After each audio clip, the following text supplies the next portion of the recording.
مولاي صل وسلم دائما أبدا على حبيبك خير الخلق كلهم. بسم الله الرحمن الرحيم. قول النبي صلى الله عليه وسلم حق وجنة النار مخلوقتان اليوم لا تفنيان أبدا. بسم اللہ الرحمن الرحیم. آج کا ہمارا سبق ہے کہ نبی اکرم صلی اللہ علیہ وآلہ وسلم کا جو حوض مبارک ہے، جسے حوض کوثر ہم کہتے ہیں، یہ حق ہے. باقاعدہ قیامت کے روز اس کا وجود ہوگا.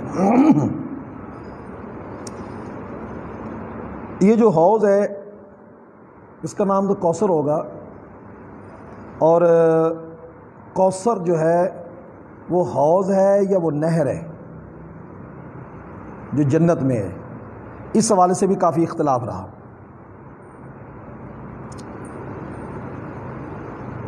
کہ اللہ تبارک و تعالیٰ نے جو فرمایا انا اعطیناک الکوثر، تو اکثر مفسرین نے اس کی تفسیر حوض کوثر کے ساتھ ہی کی ہے، اور بعض کہتے ہیں کہ اس سے مراد جنت کے اندر، بہشت کے اندر ایک نہر ہے. مولا علی قاری رحمۃ اللہ علیہ نے حوض کوثر کے حوالے سے بہت زیادہ احادیث بیان کی ہیں. 30 صحابہ سے زیادہ آپ نے فرمایا کہ حوض کوثر کے حوالے سے روایات ہیں جو تواتر کے درجے کو پہنچ رہی ہیں. لہذا حوض کوثر کا کسی طرح سے بھی انکار نہیں ہو سکتا. سلف و خلف اسی بات پر ہے کہ انہ نہر فی الجنت، ایک اور یہ کہ جنت میں نہر ہے. پھر حوض کوثر کی مختلف تعبیرات ہیں. اب اس کے اندر جب اختلاف واقع ہو رہا ہے کہ حوض کوثر وہ نہر ہے یا وہ حوض ہے، جنت کے اندر ہے یا قیامت کے روز ہوگا، اور پھر یہ اگر حوض ہوگا تو وہ کہاں ہوگا، تو اس کے لیے بھی یہ پوائنٹ رکھا جاتا ہے کہ امام قرطبی کہتے ہیں کہ 2 حوض ہوں گے. ایک پل صراط سے پہلے ہوگا اور میزان سے پہلے، کیونکہ جب قبروں سے نکلیں گے نا بڑی پیاس لگی ہوگی، تو میزان سے پہلے اور پل صراط سے پہلے ایک حوض ہوگا اور ایک اس کے بعد ہوگا. 2 حوض اس طرح فرما رہے ہیں. اور جو دوسرا ہوگا وہ جنت میں ہوگا. وہ پل صراط پار کر کے گئے ہوں گے نا، تو پھر اس وقت پیاس وغیرہ لگی ہوگی، تو اس وقت ان کو جام پلائے جائیں گے. ان دونوں حوضوں کا نام کوثر ہے. انہوں نے تطبیق یوں فرما دی ہے. ایک اور جو تطبیق اس والے سے دی گئی وہ یہ دی گئی ہے کہ ہوا یہ ہے کہ حوض کوثر، اس حوض سے جو جنت والی نہر وہ نکلتی ہے، یہ جنت والی نہر کا تعلق اس سے ساتھ ہے. تو اس اعتبار سے اسے کہہ دیا گیا کہ کوثر وہ 2 ہیں. تو اختلاف ہونے کی وجہ بھی یہ بنی کہ جس نے ایک کو لیا تو اس نے 2 کہا یا اس کو جدا جدا کہا، اور در حقیقت دونوں کا کنیکشن ایک ہونے کی وجہ سے کہہ دیا کہ یہ حوض کوثر اور وہ حوض کوثر، وہ نہر ہے اور یہ حوض ہے. علامہ عبدالحکیم سیالکوٹی رحمۃ اللہ نے حاشیہ خیالی کے اندر اس والے سے ایک تفسیر کا حوالہ دیتے ہوئے فرمایا کہ اصل حوض کوثر جو ہوگا نا، کوئی کہتا ہے پل صراط پر ہے، کوئی کہتا ہے پل صراط سے پہلے ہے، کوئی بعد ہے. آپ فرماتے ہیں کہ حوض کوثر ایک فرشتے کی پشت پر ہوگا، علی متن الملک، فرشتے کی پشت پر ہوگا. وہ نبی اکرم صلی اللہ علیہ وسلم کے ساتھ ساتھ ہوگا. حضور صلی اللہ علیہ وسلم اگر پل صراط سے پہلے جائیں تو وہ وہاں ہوگا، اگر حضور صلی اللہ علیہ وسلم پل صراط کے پاس آ جائیں تو وہ وہاں ہوگا، مقام محمود پر ہوں تو وہاں ہوگا. جہاں جہاں حضور ہوں گے وہاں وہاں حوض کوثر ہوگا. اب اس حوالے سے کوثر کا جو اطلاق ہے، ایک ہو گیا نہر پر اور ایک ہو گیا اس حوض پر. اس کے علاوہ اور بھی اطلاقات ہیں۔ ایک قول تیسرا یہ ہے کہ حوض کوثر کا اطلاق ہوتا ہے کہ حضور صلی اللہ علیہ وسلم کی اولاد پاک پر۔ جو مشرکوں نے تانے دیے کہ آپ کی اولاد نہیں ہے یا نسل آگے نہیں بڑھے گی، تو ان کا رد کیا گیا کہ جنہوں نے حضور صلی اللہ علیہ وسلم نسل پاک کے والے سے کیا ہے تو ان کا رد کیا گیا، اور کہا گیا انا اعطیناک الکوثر، محبوب ہم آپ کو خیر کثیر عطا کریں گے۔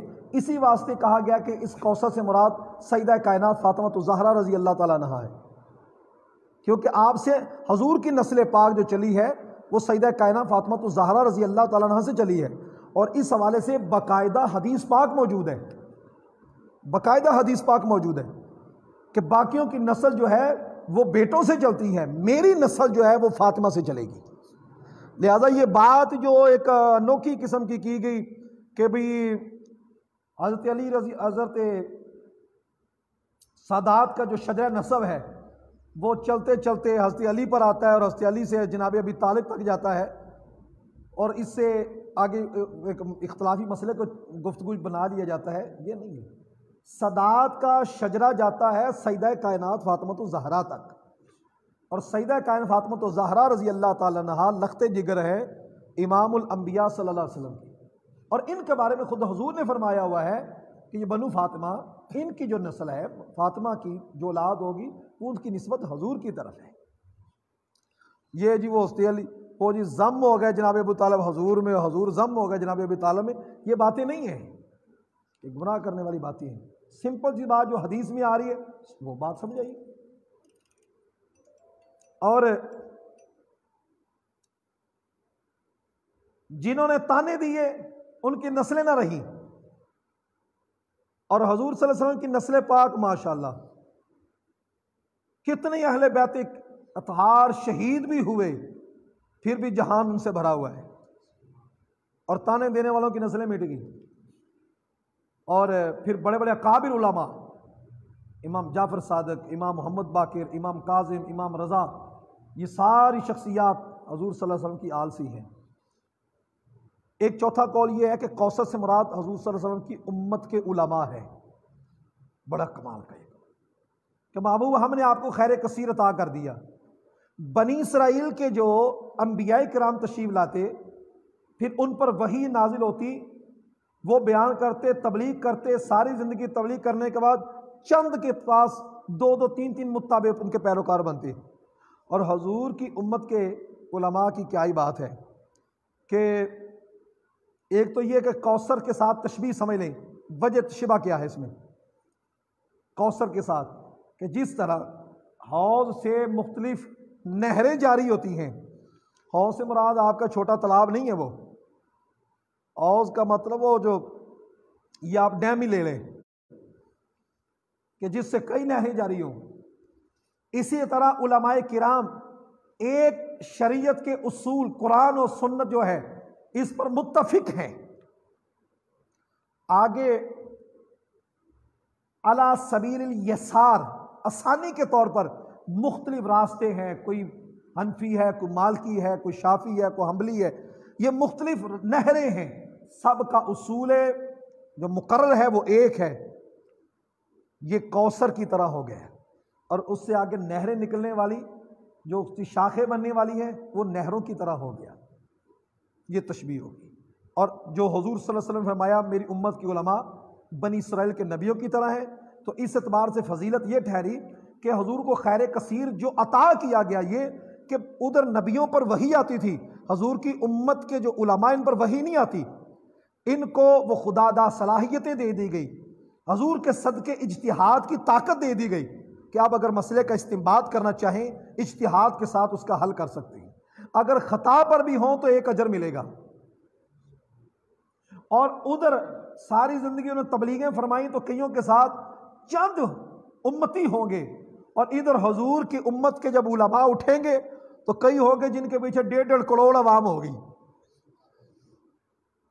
کئیوں کے پیچھے 2 کروڑ، اتنی عوام ہوگی، اور وہ سارے کے سارے جا کر حضور کے قدموں میں بیٹھ جائیں گے۔ تو یہ حضور کو کہا جائے گا حضور انا اعطیناک الکوثر، ہم نے آپ کو خیر کثیر عطا کر دیا ہے۔